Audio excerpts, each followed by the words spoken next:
ಎಲ್ಲರಿಗೂ ನಮಸ್ಕಾರ. ಮಮತಾಸ್ ಕಿಚನ್ಗೆ ಸ್ವಾಗತ. ಬನ್ನಿ ಇವತ್ತು ಹೊಸ ಟೈಪ್ ಒಂದು ಸಬ್ಬಕ್ಕಿ ಪಡ್ಡು ಮಾಡೋದನ್ನು ನೋಡೋಣ. ಸಬ್ಬಕ್ಕಿ ರಾತ್ರಿಯೇ ನೆನೆಸಿದ್ದೆ ನಾನು.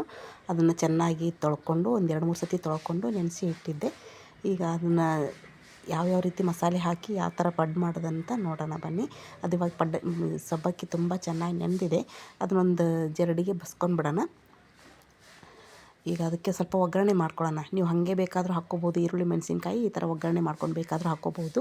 ಈ ಥರ ಉದ್ದಿನಬೇಳೆ, ಕಡಲೆಬೇಳೆ, ಜೀರಿಗೆ, ಸಾಸಿವೆ ಎಲ್ಲ ಒಗ್ಗರಣೆ ಮಾಡ್ಕೊಂಡು ಹಾಕಿದರೆ ಪಡ್ಡು ತಿನ್ನಬೇಕಾದ್ರೆ ಅದು ಗರಿ ಗರಿಯಾಗಿ ಬರುತ್ತೆ. ಉದ್ದಿನಬೇಳೆ, ಕಡಲೆಬೇಳೆ ಹಾಗಾಗಿ ತುಂಬ ರುಚಿಯಾಗಿರುತ್ತೆ ಆ ಥರ ಪಡ್ಡು ಮಾಡೋದ್ರಿಂದ. ಈ ಗ್ಯಾಸ್ ಆಫ್ ಮಾಡ್ಕೊಂಬಿಡ್ಬೇಕು. ಗ್ಯಾಸ್ ಆಫ್ ಮಾಡ್ಕೊಂಡಾದಮೇಲೆ ಈರುಳ್ಳಿ, ಮೆಣಸಿನ್ಕಾಯಿ ಮತ್ತು ಕೊತ್ತಂಬರಿಯನ್ನು ಹಾಕ್ಕೋಬೇಕು ಅದಕ್ಕೆ. ಯಾಕಂದರೆ ಮತ್ತು ಜಾಸ್ತಿ ಬೇಯಬಾರ್ದು. ಹಾಗಾಗಿ ಗ್ಯಾಸ್ ಆಫ್ ಮಾಡಿಕೊಂಡು ಈ ರೆಡಿಯಾಗಿರುವಂಥ ಇದಕ್ಕೆ ಹಾಕ್ಬೇಕು. ಇವಾಗ ನೋಡಿ, ಇಲ್ಲಿ ಸಬ್ಬಕ್ಕಿ ರೆಡಿ ಇದೆ. ಇವಾಗ ಇದಕ್ಕೆಲ್ಲ ಒಂದೊಂದಾಗಿ ಇಂಗ್ರೀಡಿಯೆಂಟ್ಸ್ ಹಾಕ್ಕೊಳ್ತಾ ಹೋಗೋಣ. ಅದಕ್ಕೆ ಸ್ವಲ್ಪ ಒಂದು ಬಟ್ಲು ಸಬ್ಬಕ್ಕಿ ಹಾಕ್ಕೊಂಡಿದ್ದೀನಿ. ಆಮೇಲೆ ಒಂದು ಅರ್ಧ ಬಟ್ಲು ಚಿರೋಟಿ ರವೆ ಹಾಕ್ಕೊಂಡಿದ್ದೀನಿ. 1 ಕಪ್ಪು ಮೊಸರು ಹಾಕ್ಕೊಂಡಿದ್ದೀನಿ. ಸ್ವಲ್ಪ ಉಪ್ಪು, ರುಚಿಗೆ ತಕ್ಕಷ್ಟು ಉಪ್ಪು ಹಾಕ್ಕೊಂಡಿದ್ದೀನಿ. ಅದನ್ನೆಲ್ಲ ಚೆನ್ನಾಗಿ ಮಿಕ್ಸ್ ಮಾಡ್ಕೋಬೇಕು. ಸ್ವಲ್ಪ ನೀರು ಹಾಕ್ಕೊಳ್ಳೋಣ. ಇದೇ ಮೊಸರಿನ ಬಟ್ಲದಲ್ಲೇ ತೊಳ್ಕೊಂಡು ನೀರು ಹಾಕ್ಕೊಳ್ಳೋಣ. ನೋಡಿ, ಇಷ್ಟು ಹಾಕಿದರೆ ಸಾಕು. ಇದನ್ನು ಸ್ವಲ್ಪ ಹೊತ್ತು ನೆನೆಯಕ್ಕೆ ಬಿಡೋಣ. ಒಂದು 10-15 ನಿಮಿಷ ಬಿಟ್ಟರೆ ಸಾಕು. ಈಗ ಅಷ್ಟರಲ್ಲಿ ನಾವು ಒಂದು ಚಟ್ನಿ ಮಾಡ್ಕೊಂಬಿಡೋಣ.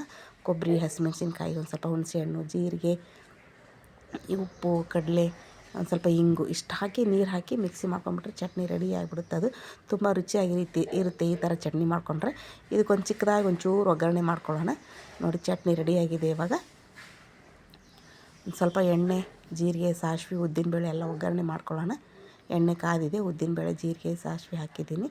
ಒಂದು ಸ್ವಲ್ಪ ಕರಿಬೇವು, ಆಮೇಲೆ ಒಣಮೆಣಸಿನ್ಕಾಯಿ ಹಾಕ್ಕೊಂಡು, ಇಲ್ಲಿ ನಿಮ್ಗೆ ಬೇಕು ಅಂದರೆ ಇಲ್ಲಿ ಒಂಚೂರು ಹಿಂಗೆ ಹಾಕ್ಕೊಂಡು ಇದನ್ನು ಮಾಡ್ಕೋಬೋದು. ಬೇಡ, ನಮಗೆ ಹಿಂಗೆ ಜಾಸ್ತಿ ಇಷ್ಟ ಆಗಲ್ಲ ಅಂದರೆ ಹಾಗೆ ಇದನ್ನು ಮಾಡ್ಕೋಬೋದು ನೀವು.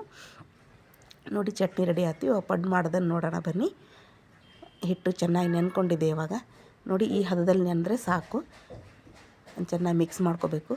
ಇದಕ್ಕೆ ಸ್ವಲ್ಪ ಎಣ್ಣೆ ಹಾಕ್ಕೊಂಡು, ಸ್ವಲ್ಪ ಎಣ್ಣೆ ಜಾಸ್ತಿ ಬೇಕಾಗುತ್ತೆ ಇದಕ್ಕೆ. ತೀರಾ ಜಾಸ್ತಿ ಏನಲ್ಲ, ಸ್ವಲ್ಪ ಒಂದು ಮೀಡಿಯಮ್ ಈ ಥರ ಚಿಕ್ಕದಾಗಿ ನಿಮಗೆ ಯಾವ ಸೈಜ್ ಬೇಕೋ ಆ ಸೈಜ್ ಪಡ್ಡು ಹಾಕ್ಕೋಬೋದು. ತುಂಬ ರುಚಿಯಾಗಿ ಬಂದಿತ್ತಿದು. ನೀವೆಲ್ಲ ಮಾಡಿ ನನಗೆ ಕಮೆಂಟ್ ಮಾಡ್ತೀರಾ ಅಂದ್ಕೊಂಡಿದ್ದೀನಿ. ಯಾರು ಸಬ್ಸ್ಕ್ರೈಬ್ ಮಾಡ್ಕೊಂಡಿಲ್ಲ ಸಬ್ಸ್ಕ್ರೈಬ್ ಮಾಡ್ಕೊಂಡು ನೋಡಿ, ಹಾಗೆ ನೋಡಬೇಡಿ. ಕಾಮೆಂಟ್ಸ್ ಮಾಡಿ. ನಿಮ್ಗೆ ಇನ್ನೂ ಏನೇನಾದರೂ ಉತ್ತರ ಕರ್ನಾಟಕದ ಅಡುಗೆಗಳು ಬೇಕು ಅಂದರೆ ನಾನು ಮಾಡಿ ಹಾಕ್ತೀನಿ ವೀಡಿಯೋಸ್ಗೆ. ನೋಡಿ, ಪಡ್ಡು ಎಷ್ಟು ಚೆನ್ನಾಗಿ ಕೆಂಪುದಾಗಿ ಎಷ್ಟು ರುಚಿಯಾಗಿ ಬಂದಿರುತ್ತೆ ಅಂದರೆ ಅಷ್ಟು ರುಚಿಯಾಗಿ ಬಂದಿತ್ತು. ನೋಡಿ, ಎಷ್ಟು ಕೆಂಪು ಬಂದಿದೆ ಎಲ್ಲನೂ. ಪ್ರತಿಯೊಂದು ಪಡ್ಡು ನೀಟಾಗಿ ಕೆಂಪುದಾಗಿ ಬಂದಿತ್ತು. ನೋಡಿ, ತಿರುಗಿಸಿ ಹಾಕಿದ ಮೇಲೆ ಈ ಥರ ಆಗಿತ್ತು. ನೀವು ತಿರುಗಿಸಿ ಹಾಕಿದ ಮೇಲೆ ಎಣ್ಣೆ ಬೇಕು ಅಂದರೆ ಹಾಕ್ಕೋಬೋದು, ಬೇಡ ಅಂದರೆ ಬಿಡ್ಬೋದು. ನೋಡಿ, ಈ ಥರ ಕೆಂಪಾಗಿರೋ ಪಡ್ಡನ್ನು ನಾವು ಈಗ ಒಂದು ಚಿಬ್ಲಿಗೆ ಹಾಕ್ತಾಯಿದ್ದೀನಿ. ಇನ್ನೂ ಒಂದು ಬೇರು ಮಾಡಿ ಹಾಕಿದೆ ನಾನು.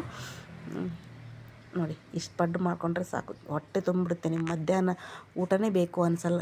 ಡಯಟ್ ಮಾಡೋರಿಗೂ ತುಂಬ ಒಳ್ಳೆಯದಿದು. ಅಷ್ಟು ರುಚಿಯಾಗಿರುತ್ತೆ. ಆಮೇಲೆ ಅಷ್ಟು ಇದನ್ನು ಕಂಟ್ರೋಲ್ ಮಾಡುತ್ತೆ.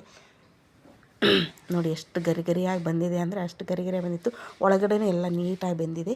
ವಿಡಿಯೋ ನೋಡಿದ್ದಕ್ಕೆ ಧನ್ಯವಾದಗಳು. ಲೈಕ್ ಮಾಡಿ, ಶೇರ್ ಮಾಡಿ, ಕಮೆಂಟ್ ಮಾಡಿ.